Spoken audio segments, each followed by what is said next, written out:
ମନ୍ତବ୍ୟ ଦେବାଟା ଆଦୌ ଠିକ୍ ନୁହେଁ। ବେଲଜ୍ଜିଆ ଲୋକଟା ତମେ। ନାଇଁ ନାଇଁ ଏଇଟା ଗୋଟେ ବେଲଜ୍ଜିଆ ଲୋକ। ଲଜ୍ଜାକୁ ଯଦି ଏତେ ଏମିତି ଲାଗୁଥିଲା ତାହେଲେ ଏତେ ବଡ଼ ଭୁଲ ନିଷ୍ପତ୍ତି ନେଉଥିଲ କାହିଁକି?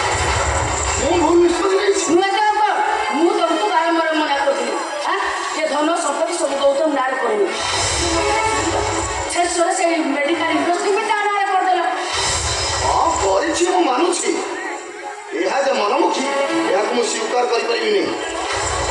ବଡ଼ ଭାଇ ନାଁରେ ଥିବା ସମ୍ପତ୍ତି ସାନ ଭାଇମାନଙ୍କର ନୁହେଁ।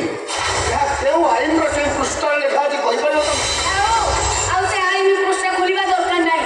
ମୁଁ କହୁଛି ମାନେ ଆଜି ଏ ସମ୍ପତ୍ତି 3 ଭାଗ ହେବ। ତମର କ'ଣ ଗୌତମ ଉପରେ ବିଶ୍ୱାସ ହଉନି? ଜମା ବିଶ୍ୱାସ ହଉନି। ଠିକ୍ ଅଛି, ଏ ସମସ୍ତ ସମ୍ପତ୍ତି ହେଉଛି ମୋର। ମୁଁ ତ ସେମାନଙ୍କର ଜନ୍ମଦାତା। ତାହେଲେ ସେମାନେ ମୋତେ 3 ଭାଗ କରି ଦିଅନ୍ତୁ। ଶୁଣ, ମୁଁ ତମର କୌଣସି କଥା ଶୁଣୁଥିଲି। ମୁଁ ଏବେ ଏଇ ମୁହୂର୍ତ୍ତରେ ଘର ଛାଡ଼ି ଚାଲିଯିବି।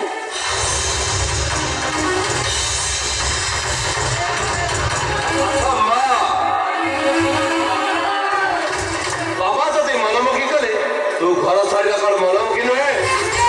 ଥାଉ, ଏ ନାଁଟା ତୋ ପାଟିରେ ଜମା ବି ଶୋଭା ପାଏ ନା। ଗୋଟିଏ ସରଳ ଶାନ୍ତ ପରିବାରରେ ତୁ ଅଶାନ୍ତିର ନିର୍ଜଳ ଦେବାକୁ ଚାହୁଁଛୁ।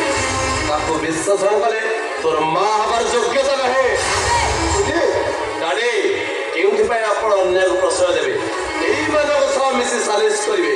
ଏ ଧନ ସମ୍ପତ୍ତିର ମାଲିକ ଆପଣ। ଇଚ୍ଛା ଅନୁଯାୟୀ ଆପଣ ବ୍ୟବହାର କରିବେ। ତାହେଲେ ତୁ କ'ଣ କହିବାକୁ ଚାହୁଁ? ସମ୍ପତ୍ତି ଗୌତମ ଛଡ଼ା କାହାର ବି ଏବେ ଭାଗ ନାହିଁ। କାହିଁକି ନୁହେଁ? ଅଧିକାର ଅଛି। ଅଧିକାର ମାନେ ଏ ନୁହେଁ ଯେ ସମ୍ପତ୍ତିକୁ ଭାଗ ଭାଗ କରିଦେବା। ଅଧିକାର ମାନେ ଏ ନୁହେଁ ଯେ ସମ୍ପତ୍ତିକୁ ଜୁଆ ଖେଳି ନଷ୍ଟ କରିଦେବା। ଏଇଟା କ'ଣ ସତ ସୁଜିତ? ସତଟାଟି ସୂର୍ଯ୍ୟ ଚନ୍ଦ୍ର ଭଳି ସତ। ଆପଣ ପୋଲିସକୁ ଚୋରି ବିଷୟରେ ଦେଇଥିବା ଇନଫର୍ମେସନ ଏଇ ଦେଖନ୍ତୁ ତାର ଇନଭେଷ୍ଟିଗେସନ ରିପୋର୍ଟ।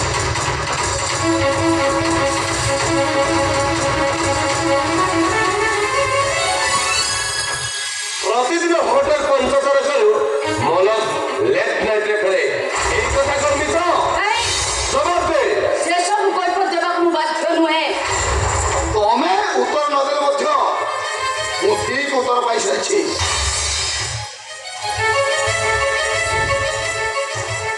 ଗୌତମ ତମ ସାବାତ ପୁଅ ବୋଲି ତମେ ତାର ସିରି ଦେଖିପାରୁନ।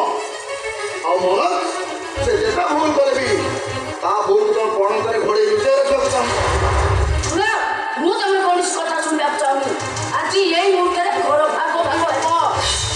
ମୁଁ ଅମରନାଥ ଚୌଧୁରୀ। ଏ ସମସ୍ତ ସମ୍ପତ୍ତିର ମାଲିକ ହେଉଛି ମୁଁ। ସମ୍ପତ୍ତି ତ ଦୂରର କଥା, ତମ ସାନ ପୁଅ ମନୋଜକୁ ମୁଁ ଗୋଟାଏ ଟଙ୍କା ବି ଦେବିନି। ଡାଡି, ଏ ଚୌଧୁରୀ ବଂଶର ସମ୍ପତ୍ତି ପାଇଁ ଏ ବଂଶରେ କେବେ ବିବାଦ ଦେଖାଦିଏନି। ଏ ସମ୍ପତ୍ତି ପାଇଁ ଏ ଘରେ ଭାଇ ଭାଇ ଭିତରେ ମନୋମାଲ୍ୟ ଘଟିବ ତାହା ମୁଁ ଚାହେଁ ନା। ତେଣୁ ଆପଣଙ୍କର ସମସ୍ତ ସମ୍ପତ୍ତି 2 ଭାଇଙ୍କ ନାଁରେ ଉଇଲ୍ କରିଦିଅନ୍ତୁ।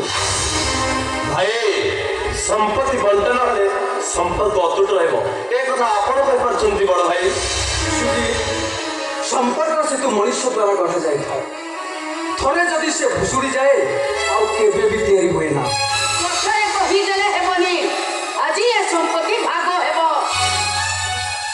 ସୁନନ୍ଦା, ତୁମେ ମାରା ନା ରାକ୍ଷସୀ? ସାମାନ୍ୟ ସମ୍ପତ୍ତି ଲୋଭରେ ଅନ୍ଧ ହୋଇ ଗୋଟେ ଶାନ୍ତ ପରିବାରକୁ ଅମାବାସ୍ୟା ଅନ୍ଧାରକୁ ଠେଲି ଦେଉଛ। ଜାଣି ଶୁଣି ଭାଇ ଭାଇ ଭିତରେ ଗୋଟେ ପାଚେରୀ ସୃଷ୍ଟି କରୁଛ। ଡାଡି, ଆପଣ ଜମା ବ୍ୟସ୍ତ ହୁଅନ୍ତୁନି।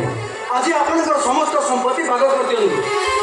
ବଡ଼ ଭାଇ, ସମ୍ପର୍କ କହିଲେ ପରିବାର ସ୍ୱାର୍ଥକୁ ବୁଝାଇଥାଏ।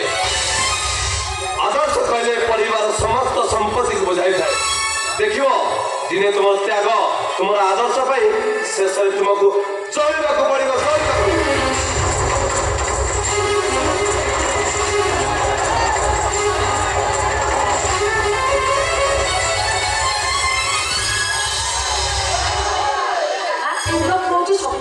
ମା, ମନୋଜ ଆଉ ସୁଜିତ ଯେମିତି ତୋ ପୁଅ, ଠିକ୍ ମୁଁ ବି ସେମିତି ତୋ ପୁଅ।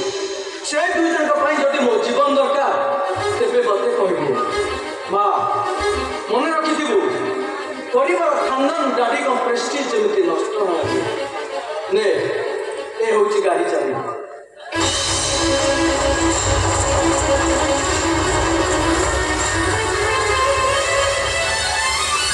ମା ସବୁ ହଜିଗଲେ ମିଳିଯିବ, ହେଲେ ସମ୍ମାନ ଥରେ ହଜିଲେ ସେ କେବେ ବି ମିଳିବନି। ଡାଡିର ଏ ସମାଜରେ ବହୁତ ସମ୍ମାନ ଅଛି, ସେ ସମ୍ମାନକୁ ଆମେ ବଞ୍ଚେଇ ରଖିବା। ଆଉ ବହୁ ହିସାବରେ ମୋର ଏତିକି କର୍ତ୍ତବ୍ୟ, ଟ୍ରେଜେରୀ ଚାବି ସହ ରୁମ୍ ଚାବି ନିଅ।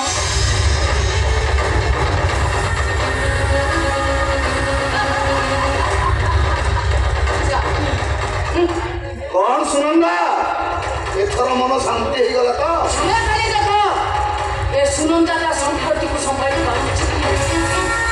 ଶୁଣ ସୁନନ୍ଦା, ଗୌତମ ହେଉଛି ଏ ବଂଶର ବଡ଼ ପୁଅ, ସ୍ୱାତି ହେଉଛି ଏ ବଂଶର ବଡ଼ ବୋହୂ, ମୁଁ ହେଉଛି ଏ ବଂଶର ସର୍ବୋଚ୍ଚ କର୍ତ୍ତା। ସେମାନେ ଯାହା କରିବେ ସେ ଭୁଲ ଠିକର ବିଚାର ମୁଁ କରିବି।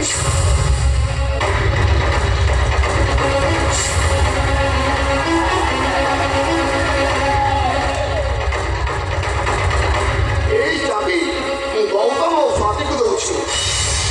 ମୁଁ ବଞ୍ଚିଥିବା ପର୍ଯ୍ୟନ୍ତ କେହି ବି ସେମାନଙ୍କ ଠାରୁ ନେଇପାରିବେନି। ଯଦି ସେମାନେ ବ୍ୟବହାର ନ କରିପାରିବେ ତାହେଲେ ସେମାନେ ମୋତେ ଦେବେ।